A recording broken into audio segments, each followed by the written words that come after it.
Hello, everyone. Thank you so very much for being here this evening. Welcome to Words and Friends. This is going to be the final Words and Friends of 2024. We will be back in early 2025.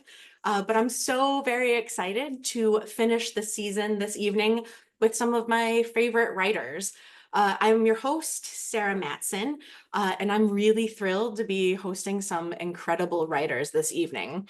Tonight, we will be hearing from Adrienne Dodt, Nate Logan, Andrea Change, Sarah Kersey, Tom Snarsky, Jason B. Crawford.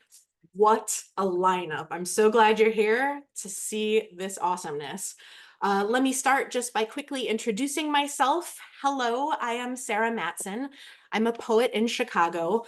And I started this reading series because poetry and writing really are my passion and my obsession, and being able to connect with wonderful people, especially all over the states, all over the map, is just really such a joy.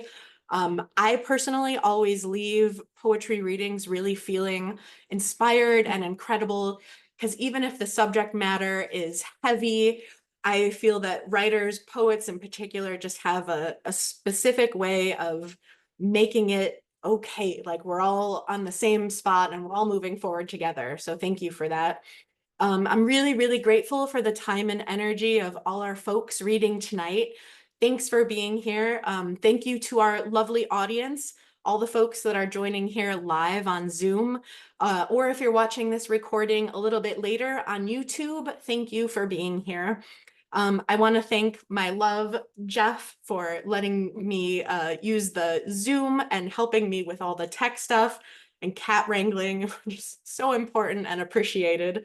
Thank you very much. I also really want to send a special shout out to Words and Friends alum Quentin Collins for introducing me to two of our incredible writers tonight, both Andrea Change and Sarah Kersey. Quentin is a really brilliant writer, and I highly recommend checking out his gorgeous collections.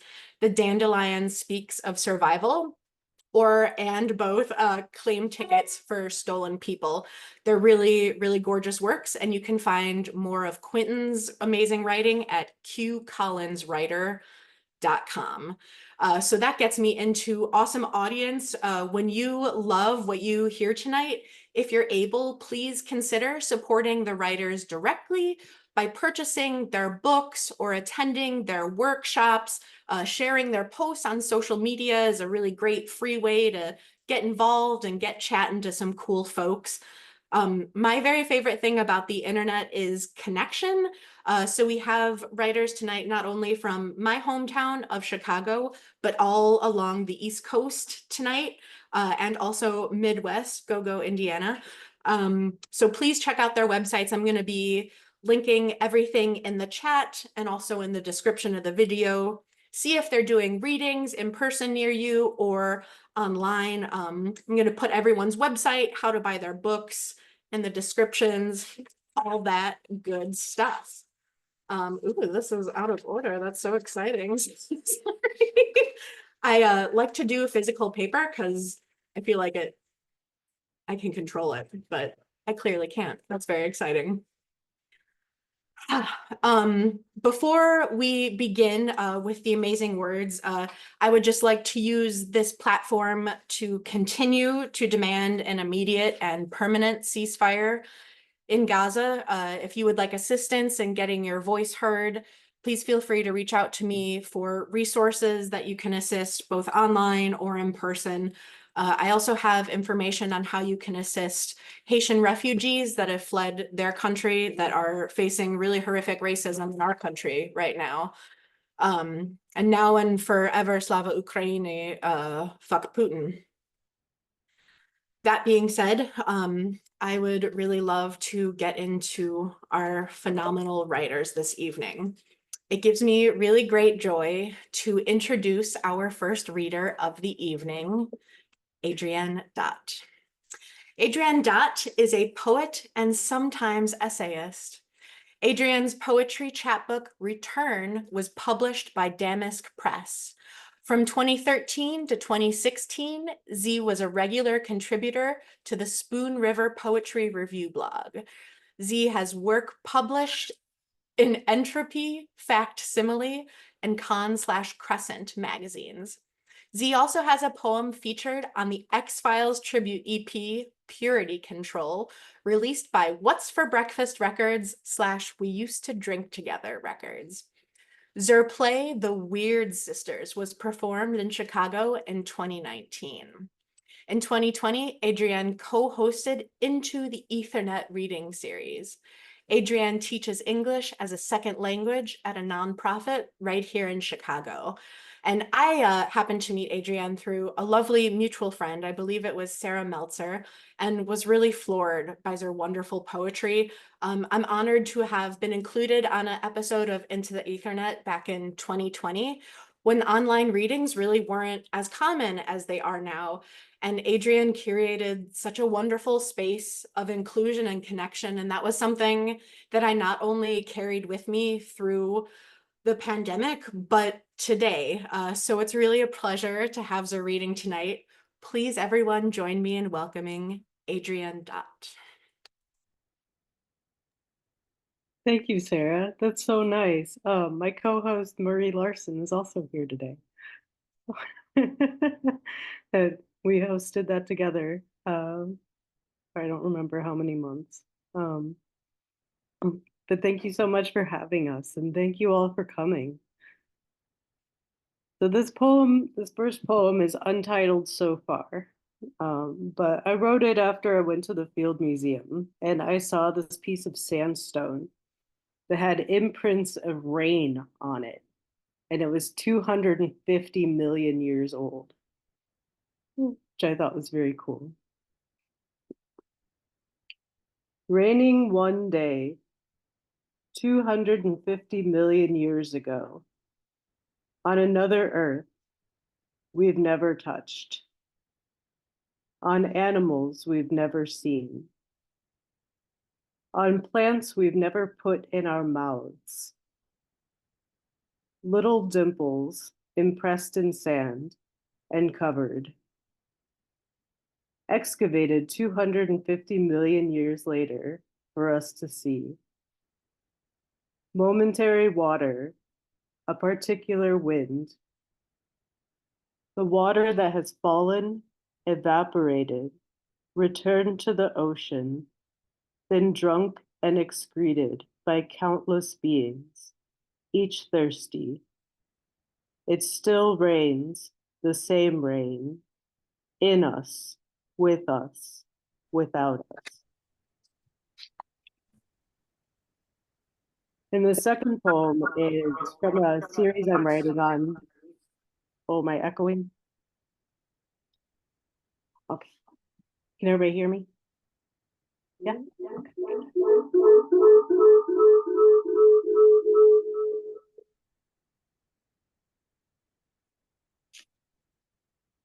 Okay, this next poem. Ooh, no, that is echoing. Is everyone else hearing an echo?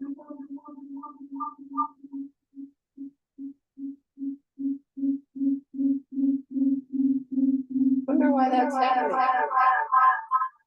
Apologies. Sheila, could you please mute yourself? Thank you.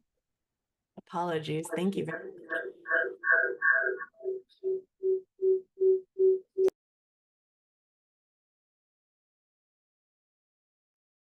How's that? Yeah? Okay, great.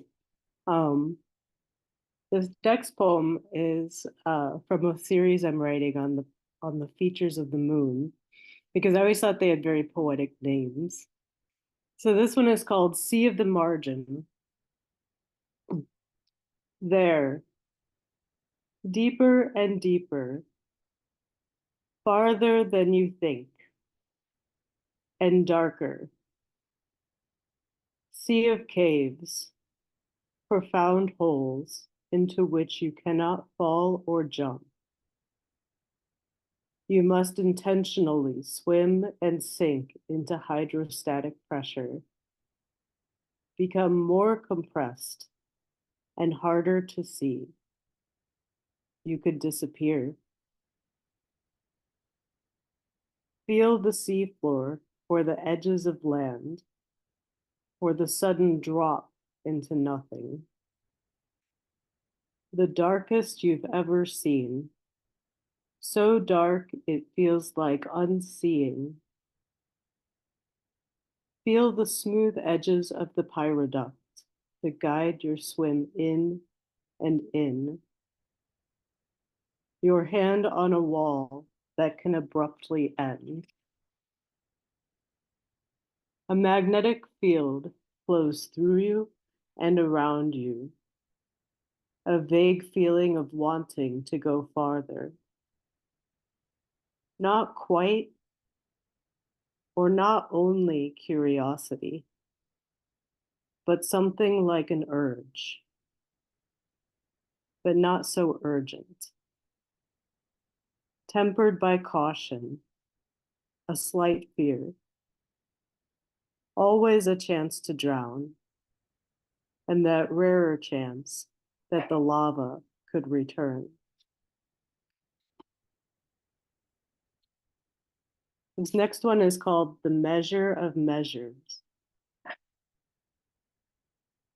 The coincidence of orbit is time, is how we experience time, is how we measure our measures of time.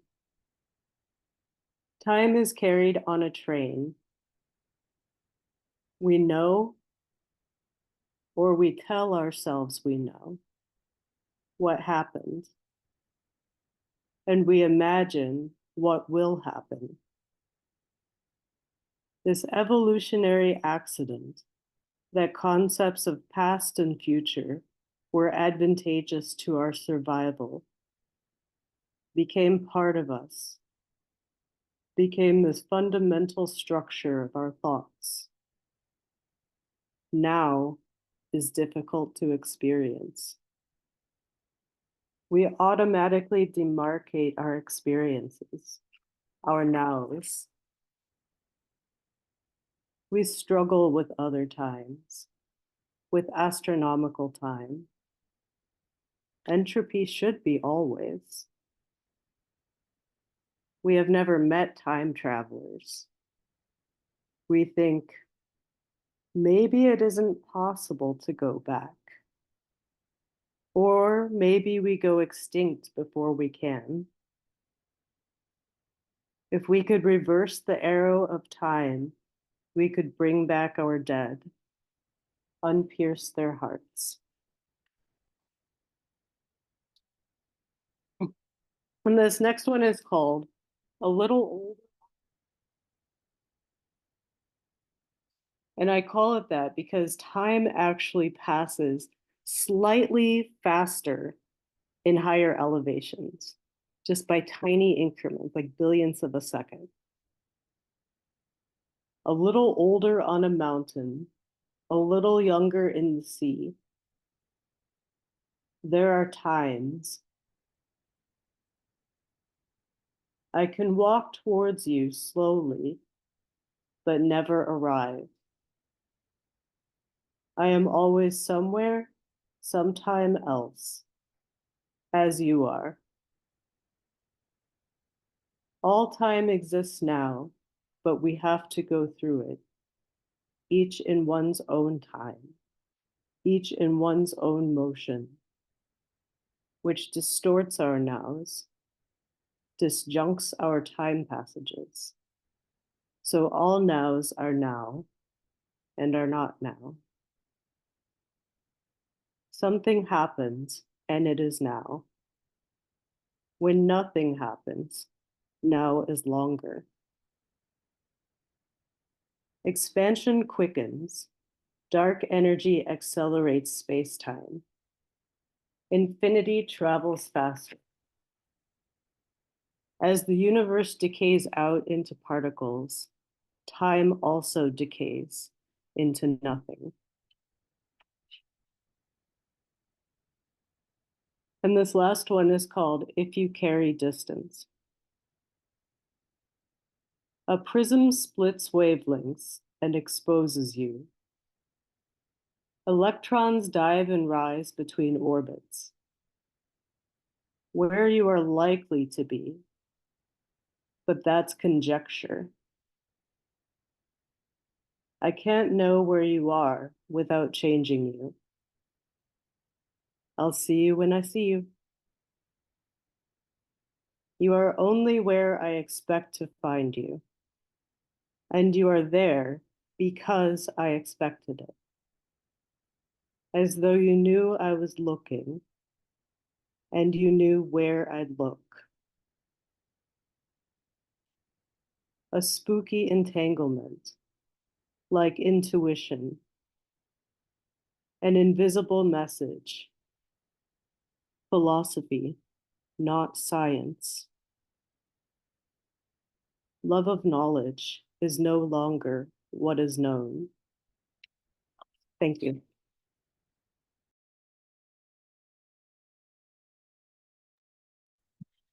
Thank you so much, Adrienne. That was really beautiful. Everyone, you just heard the wonderful world, wonderful words, pardon me, of Adrienne Dodt. Thank you very, very much. That was fantastic. It gives me great pleasure to introduce our next wonderful reader for the evening, which is Nate Logan. Nate Logan is the author of Wrong Horse from Moria Books 2024 and Inside the Golden Days of Missing You from Magic Helicopter Press 2019. He lives in Indiana. Nate is a fantastic writer and pal, and I'm really thrilled to have him here tonight. He sends me excellent memes and Star Trek themed hilarity, and I'm really grateful for his friendship. Please join me in welcoming Nate Logan. Thank you, Sarah. Thank you again for inviting me, and it's wonderful to be with so many writers in this virtual space. Speaking of spooky and Adrienne's bio, I'm going to start with a poem from my first book, and this is called People Are Seeing Something. I want to know what love is, but first I pay my respects to Queequeg. The town historian says he ran into the forest, that something rumbled inside the lake. People are seeing something without the help of drugs. I see a bagel in need of toasting, a heart carved in bark. Standing on the lake shore, I throw a biscuit and wait for a sound. I feel like I'm being watched, nature's eyes full of the dark. A flickering lighter in the distance like blinking, like I am here and Queequeg's name rusts in a drawer miles from here.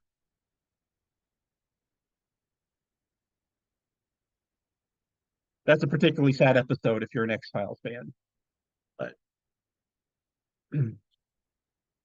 I will also read some poems from Wrong Horse. This first one is called Animal, and it's based off the Jenny Morgan painting of the same name. Animal. It's not the water that's taffy blue, but the floor and walls of the high school pool. I always forget this. It's a small world, but I wouldn't want to paint it. Stephen Wright. I stare into the surface, but I'm barely there. A cat of some acquaintance peers back. She's burping or meowing, trying to tell me something. I reach for a tuft of fur and come away with a chlorine hand. It's right out of a gnawing dream. We've lived alongside animals for thousands of years. Only we wear swim caps.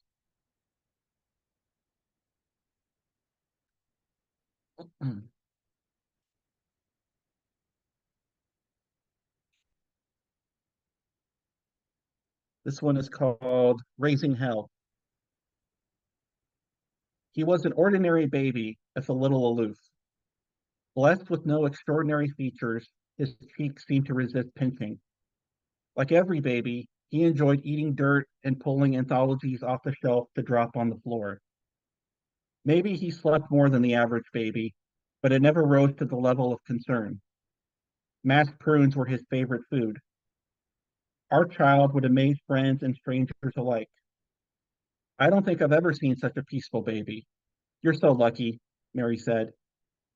And at the aquarium, the usually stoic marine biologist would break into happy tears as we strolled through the exhibits. Now that I think about it, there were usually waterworks wherever we went. My wife and I never cried. We were generally happy and enjoyed being parents, but crying seemed excessive. Things went along with little excitement, very plain, like our baby. But before we knew it, our baby was a child excelling in grade school penmanship, then an adolescent with a penchant for political theory. Your child is remarkable, Mr. Huffner, the social studies teacher, told us at a parent-teacher conference. He thinks in three-dimensional terms. Do you talk about politics at home? Oh, not at all, my wife said. We kind of leave him alone to his own devices. I couldn't tell you the last time I saw the news. Well, he's a very remarkable young man. You should be very proud. Most interactions with his teachers were like this. And yes, of course, we were proud of our son, but we didn't have anything to do with it. Not really. He had a full mustache by his freshman year of high school. It started a bit of a trend according to the local paper. Though he could have been, he wasn't part of any sports team. He played violin in the school orchestra and practiced with a dedication I'd rarely seen. During his final performance, there was an extended pause where his bandmates, the conductor, and the entire audience prided his playing. I checked my watch. My wife discreetly started a new piece of spearmint gum. We sat among the weepers, but were not with them.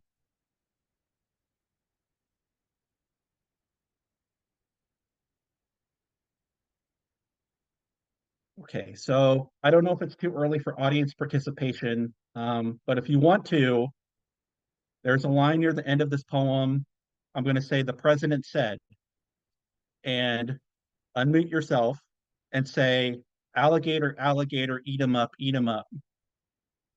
If you want to, no pressure. This is called Field Notes. Ominous whooshing coming from the junior high dumpsters. The employees in the florist shop are all named after flowers. Violet at the register, Rose as a consultant, Azalea digging a hole across town. People who push their pets around in strollers gather at the park.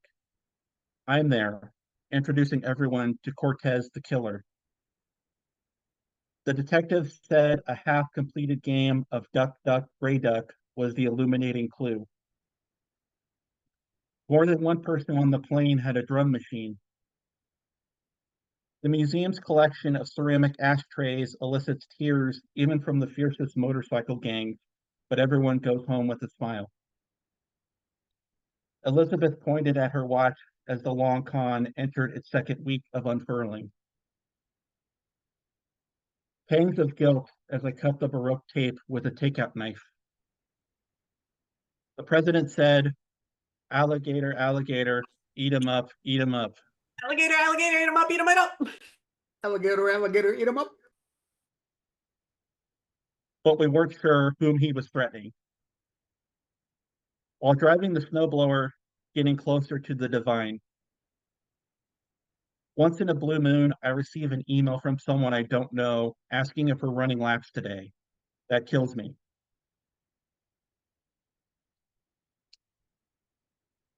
And now I'm going to finish with some new poems. This one is called Party in the Back. Jackson Hole Town Square. Actual poets reading outside the Historical Society. Space Jam, you said, stone-faced and reaching for snacks. Your new earrings stirred a little clay pot of dread in me. Living in the countryside, there's barely time to blog. Rarely does the lone figure on a hill. It's getting late. It's getting late, but faster. Room service arrives on a stack of science journals. On TV, Nosferatu in Boulder, lurking in the real estate market. I am not asking for your blood, Nate. Who shall I say is calling? It's a wide world of sports. No skeletons or funny business.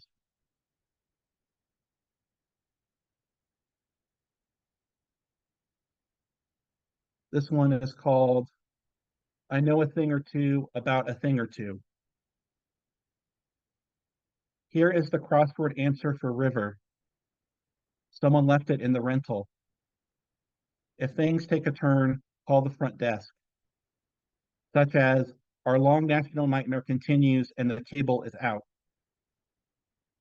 To your credit, you thought it over for a half hour. Look up common knowledge on the information superhighway. The big hunks are in California. I am trying to wine and dine you in North Dakota. Don't threaten me with a good time.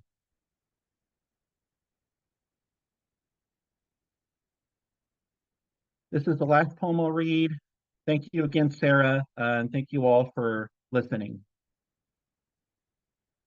Thank you very much, but no. You've brought me a one-size-fits-all baseball helmet. It doesn't fit. Audience laughter falls where it should in a sad poem. Where does the time go? Between the couch cushions with the remote. I made several mistakes, actually. Thanks.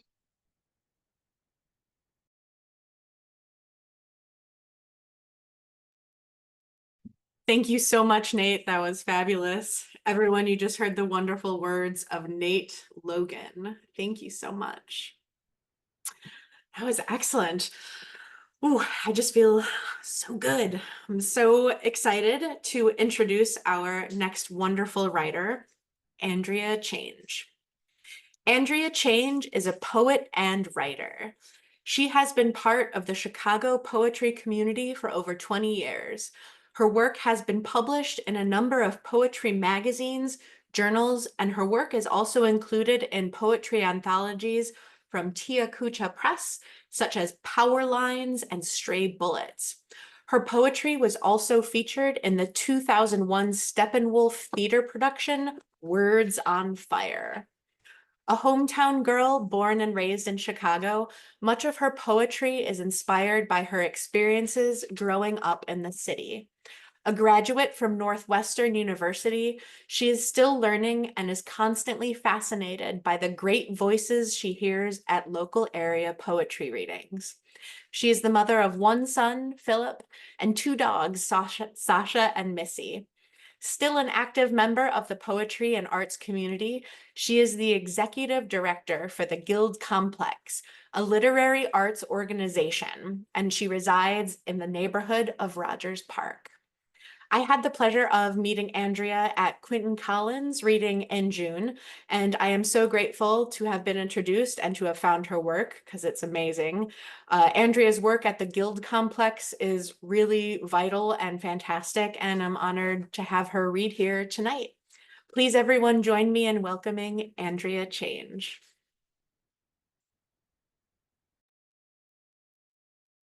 Hi, all. Thank you, and thanks for the introduction, and thank you, Quentin, for recommending me for the reading. This has been quite enjoyable so far.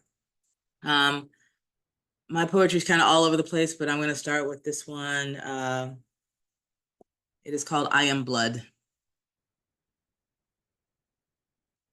My mama is crazy, and I am dirt. Rather, my mama drives me crazy, and I am from dirt. I am Holly Grove, Arkansas, transplanted dirt under my fingernails that migrated to Chicago and played in the muddy blues of the city. I am West Side on my backside, sharp with my South Side tongue, wild, wild hundreds before the name stuck. I am Richard Pryor, sailor on leave, kinda cussing, so bad your old ass card playing, spade having, got the big joker on lock, uncle would approve. I meant to say, I am blood, kin, made from dirt. Arkansas, red clay, we own to this day dirt. Lake Michigan water together, that makes mud, and my mama is crazy. Rather, my mama drives me crazy with too many prayers dished out like Wednesday summer tent revival hallelujahs, or like candied yams with collard greens, cornbread made from scratch that tastes like Jiffy, or rather like stewed navy beans and chicken necks with hoe cakes, because we were poor and didn't know. And yes, I am from her. She is blood and dirt like me, a gift, because I am crazy too.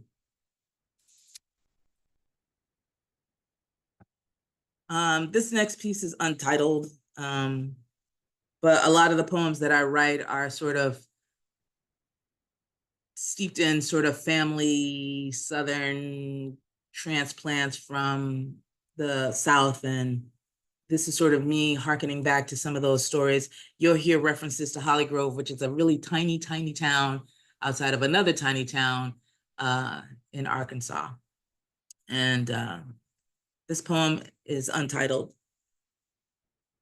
It is like stepping into the small iron tub at Grandma Hattie's place in Holly Grove, muddy from walking the mile-long, dark rain-drenched road after midnight, black night, too dark for this city gal. Where are the doggone streetlights? Dark. Still summer heat at night. My uncle let the headlights stay on till we get further down the road since the tire got stuck. Walking, I never seen so many stars, like a purple black carpet overhead with party glitter sprinkled on. I lost a shoe. Not an important shoe or a fancy shoe. My only other shoe, now ankle high in mud, would have been more fun without adult supervision. More fun if sleep weren't a factor. More fun if there were worms. But my uncle says there may be snakes. Grandma Hattie knows we are coming without the tropes of modern technology. Finally, at the porch, us kids were stripped down to underwear. She ushers us in, a pallet prepared on the floor. It's like camping, my boy cousin said. And there we slept under the big fan, underneath the mattress part of the let-out couch till morning. There will be homemade biscuits and lemonade in the morning, but I digress. Again, it is like stepping into the small iron tub at Grandma Hattie's place in Holly Grove. Muddy. 4 muddy cousins and about 2 inches of brown well water, tiny penises and hairless girl parts be damned. I hate that my boy cousins can see my girl parts. I hate the brown water. I hate the wet dirt road baked dry overnight. And the child in me that loved books so far hated the South, hated the freedom it gave me. Imagination lived in books, not outside, thought my young intellectual self. The mud disappeared from our bodies, but the brown water remained the same resilient brown. Rinse with the same brown water. We were clean, but clean was a relative term since we were quickly clothed and we were shooed outside again. I resisted, found the local paper and read. A quiet could be invisible. I caught up on town news and melted into the old country house walls. The words grounded me and gave me comfort, like chickens walking the grounds, busily pacing a busily chicken metropolis while the women snapped peas and picked greens. Family talked, shouted, laughed, and my uncle was threatening a switch for Sass and his older sister. Grandma was a robust woman. My uncle was superior in size. How could she win? No matter. The conversation existed outside of my bubble, but with that one upward glance of bewilderment of a word I overheard, I was found out and made to go outside, sentenced to play tag and it with my boy cousins, made to laugh and run with my other mud rescued shoe, catching lightning bugs at dusk, explore and be free.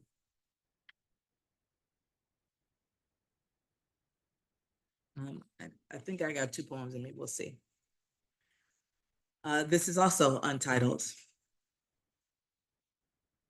He fits in the folds of my skin. fills in the blank spaces, finds me in the darkest corners, takes my hand and pulls me to light. He is taffy apple caramel smile in a room full of color, and I can only see one. He kneads me like bread, and I am thick with worry and sorrow, pushes me, unfolds my arms until I am soft, covers me, and waits patiently. Till I rise, till I rise. This evening comes with the fleshy smell of sweat from factory work and overtime. There'll be meat in the pot on Sunday. I will ask for a whole piece instead of just scraps from the butcher this time. He says with the week's pay in his pocket, tomorrow night, there will be playing cards and brown liquor, loud laughter, and our music till well past the midnight hour. But tonight, to take away the week's toil, we bathe. We bathtub sit together. I tell him about our babies. I dry him, counting the moles and the freckles the sun has baked into his back. I rub drugstore soap into his red bone, Mississippi brown skin. He takes my creamed hand to caress his face, calls me Mrs., pulls me close, and fits me into the folds of his skin.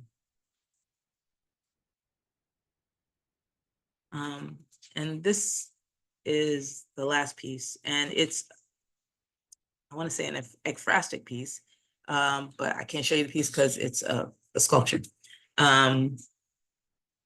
It's called Unseen Eyes, Heads Bowed, Eyes Closed.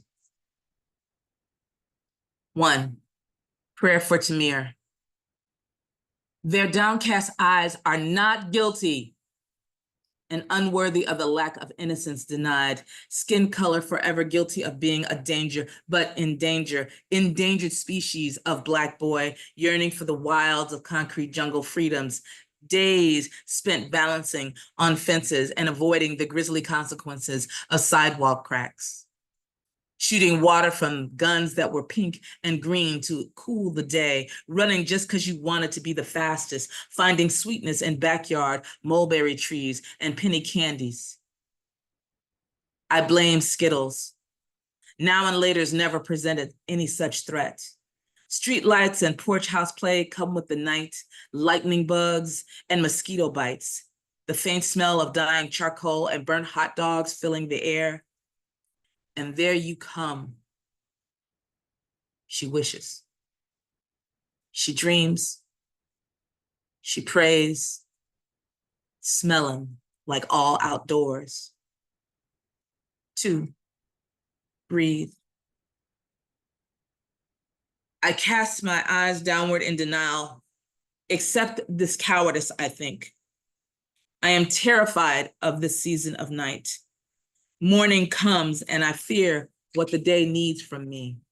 An unwelcoming soldiering. But I am weary of this road, Lord, facing this dreadful fork, except there is only one way. Let me be weak before I rise. Let me first cry in the clouds of the mountains I am forced to climb. If grief is memory, let me remember it well and wholly, to mourn completely what is lost. Let me sit in sadness for a while before I turn to stone, before I am brave and become steel. I must crystallize before I can shine in the daylight. Even now, I am terrified of this night. 3, wish. Blushing, I hide my eyes from his gaze. Ever worthy, but love always seems to question the one that wraps me warm like a blanketed sunset. His thumb rubbing my palm center as if sweet fulfillment could be unearthed there. Bells chime me with lust and love, and is it true goodness, gracious, warm yellow cake deliciousness, and ooh wee, yes, ooh wee. The day's ending glows hold my sight, but love always seems to question. Is it mine to have? Is it mine? Is it mine? Is it mine? Thank you. Thanks, Sarah. Andrea, thank you so much. That was really, really gorgeous. Everyone, you just heard the incredible words of Andrea Change.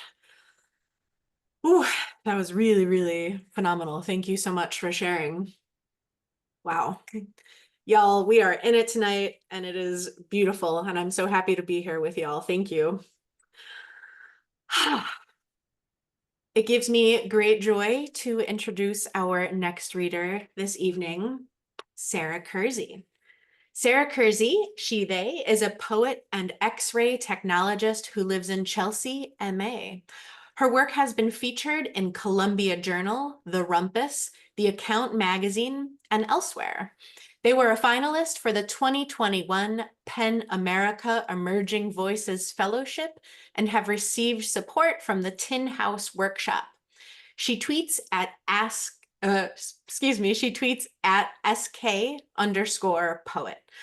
Sara's debut collection, Residence Time, is available to pre-order right now from Newfound and is coming out on October 6th. Super excited about it. Erin Vashon of Motif Magazine also did a really fantastic review of Residence Time, and I'm really excited to receive my copy. So yeah, please join me in welcoming the wonderful Sara Kersey. Thank you all for coming out tonight. Thank you, Sarah, for inviting me. If I could also plug another X-Files reference. In the Motif Mag, Erin actually has a poem about the X-Files, and I'm just going to quickly, I texted it to myself. I'm just going to quickly drop that in the chat for you all to experience here. Please hold.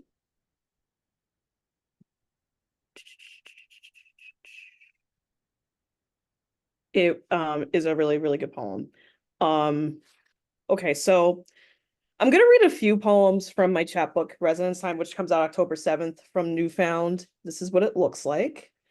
And I'm just going to get right into it. So I'm going to first read a poem called Before God. And I'm going to try and time myself. I will probably trend under 10 minutes. Before God. Let us go back to the time we don't read about. Let us go back to the opening fly leaves, before the light, before the expanse. Yes, potential.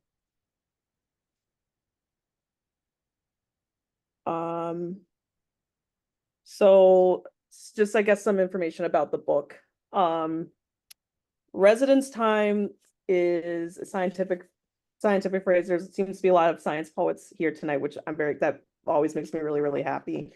And inside the cover, it kind of gives a bit of explanatory notes to orient folks about what exactly is going on here. So I'll just read the quick definition up here. So residence time is a noun, and it is, according to Oxford Languages Dictionary, the average length of time during which a substance, a portion of material, or an object is in a given location or condition, such as adsorption or suspension. Doesn't quite clarify. Still a lot of science words. I won't go into it because I don't want to take too much time, but if you purchase my copy, you will read the excerpt from In the Wake by Christina Sharp, where she talks about this.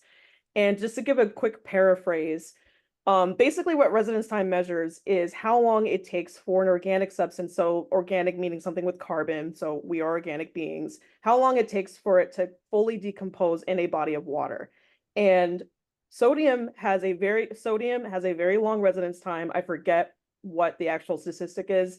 I should probably look that up because I'm going to have a launch next week or in a couple weeks. But basically, the idea of residence time is all of the individuals who either were cast overboard during the Middle Passage or jumped overboard during the Middle Passage are actually still in the Atlantic Ocean.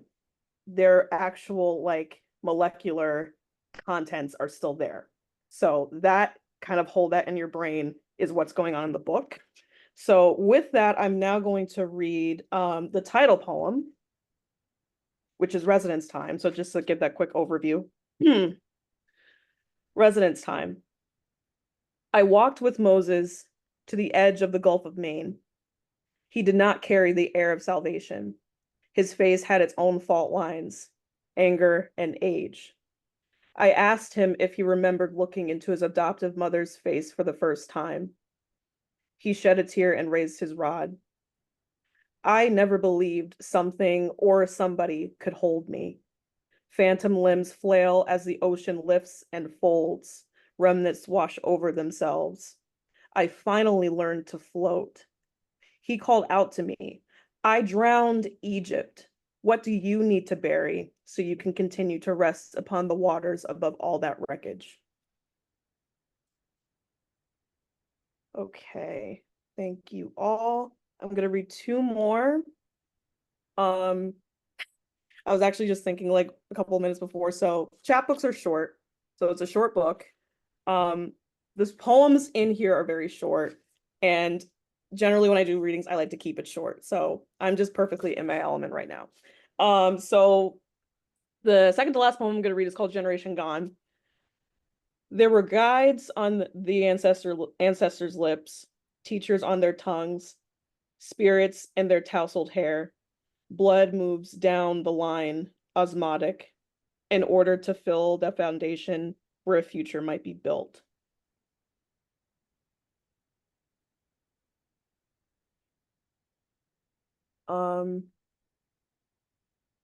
I'm really bad at the banter in between poems. It just is what it is. So I'm just gonna read the last poem. It's called Homegoing. Yeah, it's called Homegoing. I had to go up, away from my mother's house, from my mother's home, excuse me. My time is still unfolding, but I needed to stay ahead of it, even above it. But I couldn't just ascend. On the street corner, I saw a clown in a church-ready suit and two big shoes waiting. I gave him all the lungs of my people for his balloons to go home to my future, but nothing happened. I was a spectacle on the street as the bus pulled away. A passenger asked the clown what the lungs were for. Anything I like. Thank you.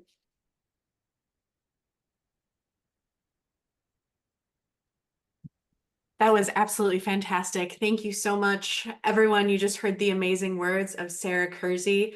If you are able, please consider pre-ordering Residence Time, coming out in just a few short weeks. I am so inspired by everyone that's read and everyone that's about to read. Thank you. Amazing. Wonderful. It gives me great joy to introduce our next reader, Tom Snarsky. Tom Snarsky is the author of the chapbooks Threshold from Another New Calligraphy and Complete Sentences from Broken Sleep Books, as well as the full-length collections Light Up Swan and Reclaimed Water, both from Ornithopter Press. His long poem, A Letter from the Mountain, is forthcoming from Glyphoria at Metatron. He lives with his wife, Christy, and their cats in the mountains of Northwest Virginia. Tom was also recently an honorable mention of the 2024 Only Poems Prize, and I highly recommend checking out his Instagram or Twitter, where he posts really beautiful poetry snippets, including the very amazing Small Poem Sunday. Tom also hosts the fantastic monthly online reading series Nightlight, which is happening this Thursday. If you don't happen to have any plans, I highly recommend checking out the amazing folks he's got reading. I've had the joy of calling friend to Tom for a while now, and I'm consistently floored by his words and writing.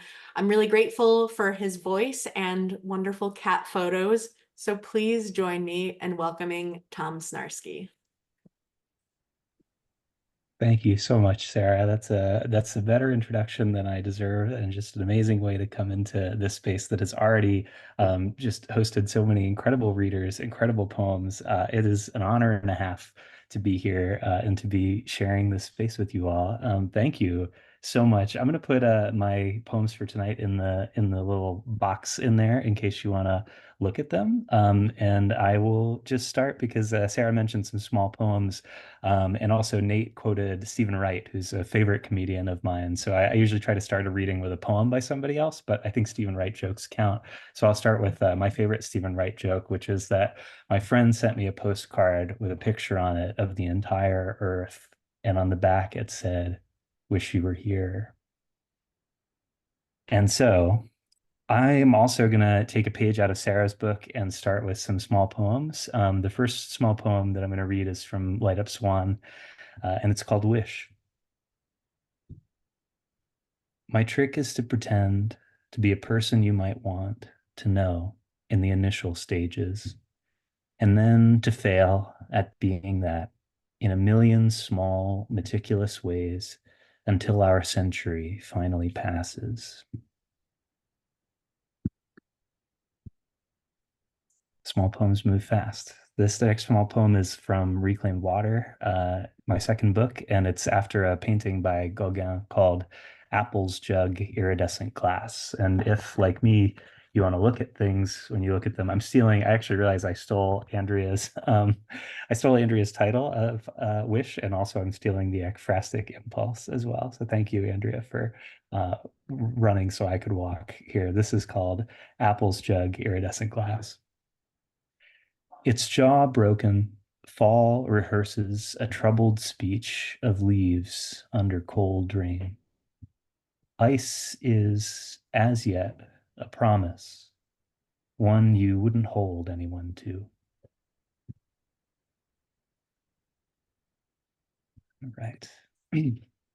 Small break from small poems to read something a little bit longer. I'm really excited. Sarah mentioned that A Letter from the Mountain is out now, and it's going to be part of a book called A Letter from the Mountain and Other Poems that's coming out next year. And you all are the first people I get to tell this lovely news to, which is the other day I heard from Erin Kent, who's the lovely editor at Broken Sleep Books, that I have a book called Mountebank that's going to be coming out in 2026 from Broken Sleep. So I just signed the contract. I'm so excited. And this poem, which is called 50 Days, is from that book, Mountebank. 50 days is what Pentecost means. So I'm going to read it, and I'm just excited. Thank you so much, everybody. 50 days.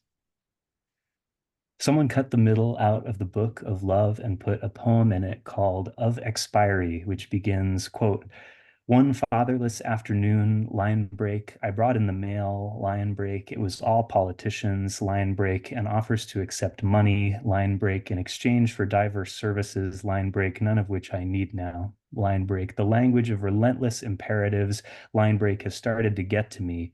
I, line break, have this blue shirt that doesn't fit anymore, line break, in there somewhere, but I still, line break, put it on, line break, sometimes, just to see if, line break, my body remembers, line break, how to shrink from loss," end quote. Somewhere in Chaucer, there's a story about Saint Cecilia preaching and converting people after surviving a fire bath and 3 executioner strikes to the neck. The shirt still doesn't fit, so I go outside. The miracle of Saint Cecilia is not that she doesn't die, it's that she does when God decides.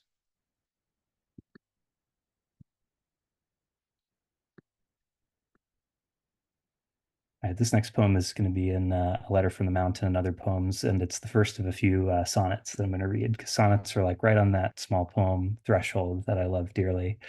This one was first published in Swamp by M.D. Wheatley, who's a wonderful poet and person. Swamp is a great avenue if you're looking to send stuff places.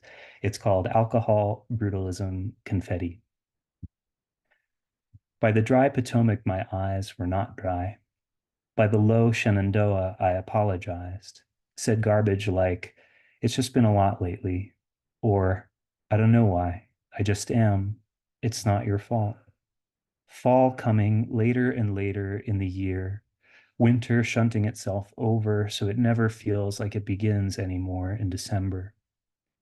I am under the fat wing of God, and it's mostly microphones here for detecting the tiniest sounds. For detecting the tiniest sounds. So in keeping with the grand tradition of new shit, I'm going to read a couple of sonnets that are like brand new, like day ago, 2 days ago, new. The first one is called Substance Abuse of Notation. Substance abuse probably speaks for itself, but abuse of notation is a math thing. So thanks, Sarah, for bringing STEM into this spot. Abuse of notation, which sounds a little bit like abusive notation, but is abuse OF notation, means when you write something in math that's like looks like it should be true because of the way you're writing it, but may or may not actually be true. Like in calculus, when you write dy divided by dx, and you're dividing infinitely small numbers in a way that would make a 18th century philosopher mathematician blush. But here we go. Yeah, substance abuse of notation. One barrel-chested idea I'm trying to get through life with is demons are lighter on the shoulder than in the air. There is no next clown. He quit as soon as he heard the rate of survival for attempts after the first. I've got a violin, though, smoldering, old, one of the instruments you can sing while playing. I'm set up outside the Kmart where you bought my bassinet, center of a particular city beneath a sky of plastic stars, hot cars, a comeback you thought of but never used, the pallbearer's bruise.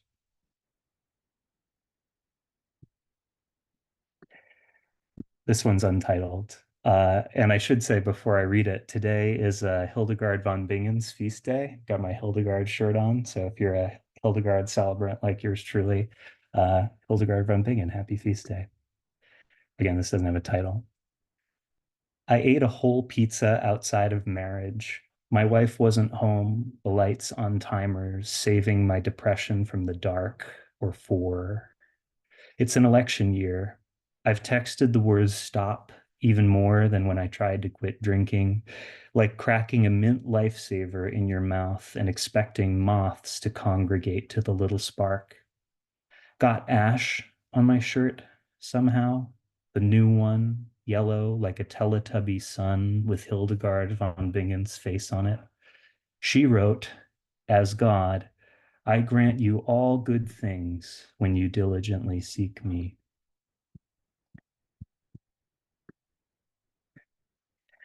Okay, thank you all so much. I'm going to close with something that is a bit of a wild card for yours truly. Mountebank, which is coming out not next year, but the year after that, is the first book I've ever done that has translations in it. So I'm going to close with a translation of a poem by Lamartine called in English, Isolation. So let's see how this goes. Isolation. Often on the mountain, in the shadow of the old oak at sunset, sadly I sit myself down. I gaze out wanderingly over the plain whose changing tableau unfolds at my feet. Here the river rumbles in foaming waves, it serpents and sinks into a dark distance. There the immobile lake extends its still waters where the evening star rises in the azure. At the summit of these mountains, crowned with dark woods, the twilight still casts a last ray, and the misty chariot of the Queen of Shadows mounts, already whitening the edges of the horizon. Yet, leaping from the Gothic spire, a religious sound spreads through the air. The traveler halts, and the rustic bell at the last sounds of day melds with the holy chorus. But my indifferent soul feels neither charm nor transport before these soft scenes. I contemplate the earth like a nomad shadow. The sun of the living no longer warms the dead. From hill to hill, from the south to the northern wind, from dawn to sunset, carrying my vision, I pass every waypoint of the vast expanse, saying, nowhere does happiness await me. These valleys, palaces, cottages, what do they do for me now? Vain objects whose charm has passed from me. Rivers, rocks, forests, such dear solitudes, you are missing only one being, and all is empty, unpeopled. Whether the arc of the sun begins or ends, I follow its course with an unmoved eye. Whether it sets or rises in a dark or pure sky, what does it matter? I expect nothing from days. When I could follow the sun in its vast career, my eyes would meet the void, deserts everywhere. I don't desire anything of all it illumines. I ask nothing of the immense universe. But perhaps beyond the confines of its sphere, places where the true sun lights up other heavens, if I could leave my cadaver on the ground, what I've dreamed of so much would appear before my eyes. There I would drink to drunkenness at my aspired source. There I would find both hope and love and this ideal good desire of every soul which has no name on earth. How could I not, carried on the chariot of dawn, rush to you, vague object of my wishes? In the land of exile, why do I still stay? I have nothing in common with the earth. When the wood leaf falls into the meadow, the evening wind gusts and snatches it from the valleys. Me, I am like the withered leaf. Take me away like that, stormy northern wind. Thank you all so much.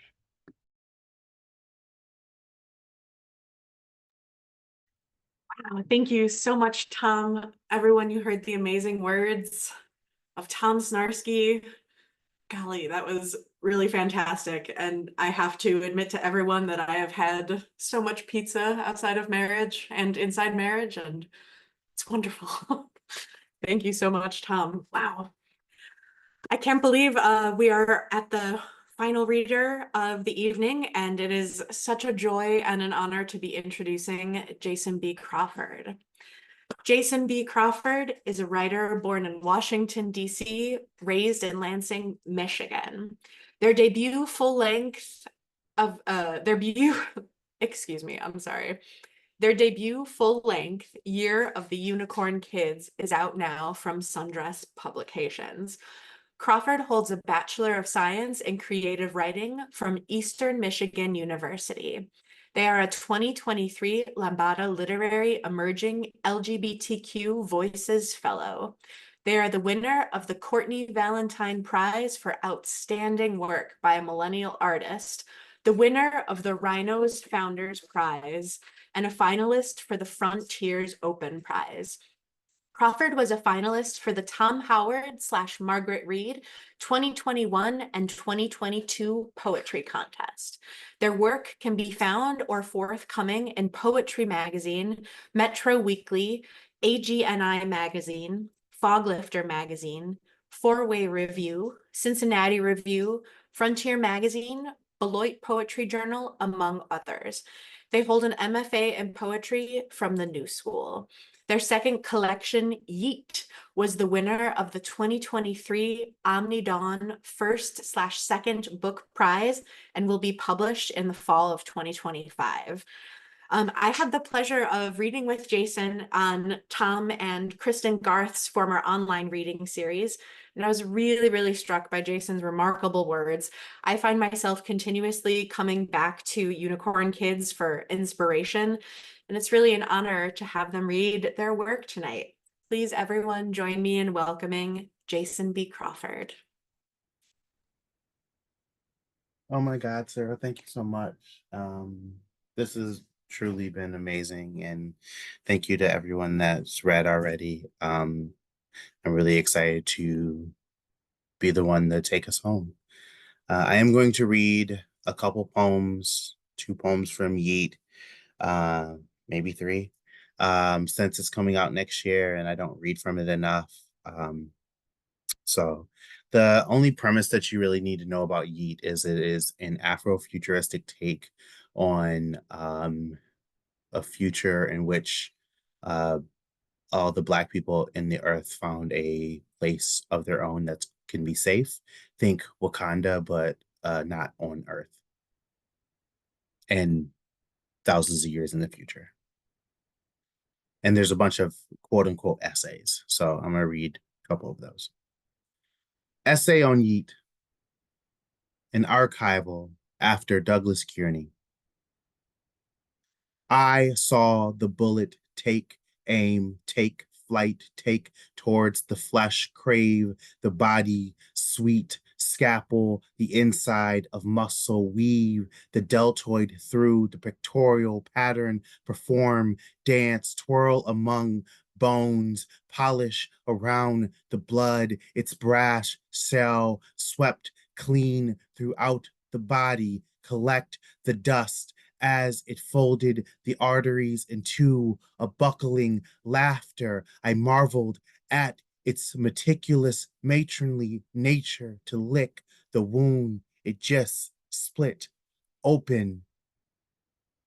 In the new world, There will not be a gun, or a fish shaped like a gun, or a mouth screaming like a gun, or a toy perceived to be a gun, or a pack of candy loaded like a gun, or a bag pretending to be a gun, or a jury that convicts to be a gun, or look how much our dead have taught us of survival.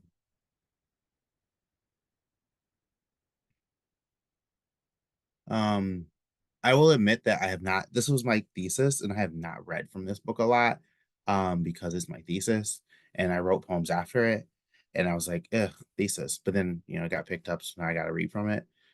So, I think in the idea of freedom and thinking of just like, spaces like Palestine and Congo. And I'm gonna read this poem. Life before the war was beautiful, after Kabaz Zabri. Orchids could fold from the plots in our hands, spin themselves into a gorgeous golden ribbon, wrap the necks of all the neighborhood's children, a glistening fire show ruptured between the old apartment complexes, the corner stores, the liquor stores, the ice cream shops. If it had the potential, it lit to smoke, would carry our dust to the next town over. Every evening, a parade of boys with starfish constellating their scalps cackled into the mouth of a summer breeze. The scent of their roll call oceaned an entire city in a chorus calling back, hooty hoo! What a way to say we are safe. By the sky buoyed in our honest smiles, the clouds ringing with want, the walls lush with burgundy polyester, trees flooded, our Oldsmobile backdrops with rose stems. A group of obsidian girls painted the skyline in salt, with the haunt of the North Star hiding behind the sun. We became impossible. I have been writing new stuff, I guess. So I'm gonna read something new. If that's okay with y'all. I've been doing this thing that I've been calling loneliness catalogs. So it's really after a day of whatever I'm doing, I kind of write a poem, and I title it Loneliness Catalog, and then wherever that thing was happening, just to think about what loneliness sits in, looks like in that space. So this was the first one I wrote. And this one is after my dear beloved friend. So it's Loneliness Catalog at the MoMA after Seamus Isaac Faye. I have failed at this poem already, once before. Tried to draw loneliness on the surface of the river, only to watch it dissipate into the mid-afternoon light. I named it a pretty songed bird, then shot flaming arrows at its heart. I missed by wide margins. I blamed the poem for its inability to hold loneliness on paper. It's my fault. I miscalculated its weight. There is a poem within the poem that I cannot comprehend. Loneliness can be anything it wants. Even the air between a kiss I did not ask for, but gave willingly anyway. It could be anything, even the light, especially the light. I think keeping in line with new shit, I'm gonna read two more things. I'm not actually, so I was doing this big thing with, and I still am with Alvin Baltrop's photography and ekphrastic stuff, but I feel like I've been talking about that for so long that Not that people are tired of it, but you know, maybe I'm tired of people being tired of it. So I'm not gonna bore y'all with that, but I am gonna talk about Phrastic. I've been working on an Phrastic chapbook from the Campfire. Um, it's a short film that's on YouTube called Campfire, and it's like about queer awakening and a queer campground that opened in the 80s, and how it was like a safe haven for a lot of people that didn't have that. And I I feel like I'm really stuck in this like idea of it, so I've been writing about it. Uh yeah, let's do this one. So this one, there's no title. It's just really called Blue Acre, which is after Monica Yoon, but this is for. Before sight, we understand sound, the pulling of gravel beneath a tire, the old country dirt road skim and smelling of rotten moss.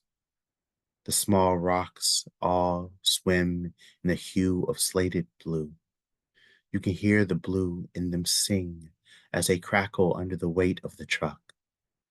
It holds the man and his grief. Did I mention his grief was blue? We might mistake his grief for longing, environ grief in a soft want. The trail is highlighted in blue, leading us to nowhere we'd understand. The man is only a fist now, unclenched and softly rolled. Prominent, his wedding band that tells us he does not belong here, or that he does and he doesn't even know it. Desire forms in his mouth as another name. He speaks it almost as incantation. No one appears in front of him. No man presenting his want.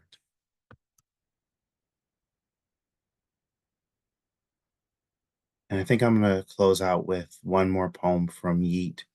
Um, a lot of this exercise for me was trying to think about Black utopia and like what that would mean. But it's really hard to think about that often without like realizing the horrors that we go through today. Um, and yeah, living in New York, of course, I still see them. You know, there's no utopia, um, especially as long as prejudice and racism and cops exist. So this is Ars Poetica. And thank y'all for listening. I know, I know. What a gorgeous world I've built in this aftershock. I've mentioned the trees and they rot. How beautiful is that?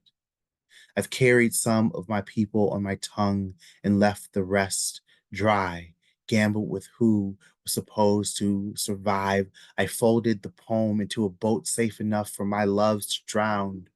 By my side, I've tested the buoyancy of paper, money, or otherwise. I all turned transparent as lungs.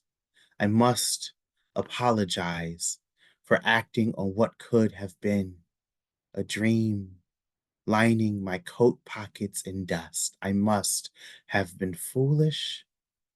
Is it not worth the sacrifice of bodies that can never enter these poems? Oh, holiest hope-filled thing, I wished to save you from the truth. There is no tomorrow here for things like us.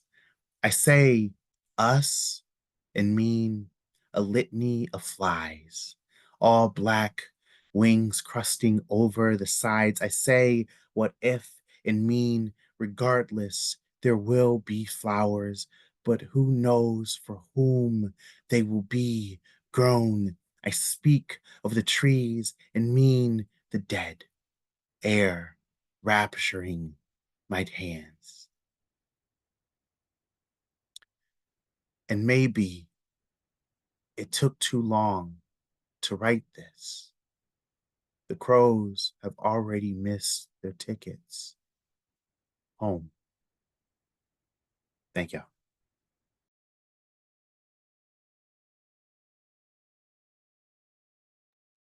Wow, thank you so much, Jason. Everyone, you heard the incredible words of Jason B. Crawford. You can find more of their work and information at jasonbcrawford.com.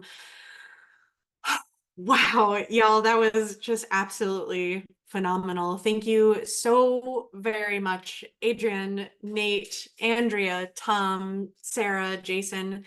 Thank you for sharing your time and energy and your writing tonight. I'm really, really grateful to know you. Audience, if you are able, again, please consider purchasing the incredible work that you've heard this evening from these brilliant folks. Their books and author websites are listed in the chat and will be in the description of this video. Good gravy. I feel so inspired, and I really, really appreciate every one of you. Again, I am Sara Matson. Words and Friends will be back in early 2025. Please feel free to reach out to me on Instagram at Skeletor's Mom, because again, I never thought I'd use it professionally, but it's great anyway. Please reach out to me if you have questions about how to contact any of these incredible writers or where to get the books that they may have read from tonight. I would love to end our evening with a very, very tiny snippet of a beautiful poem from the wonderful June Jordan. These are very short lines from her poem on New Year's Eve. I know all things are dear that disappear. All things are dear that disappear. Thank you very much, and good night.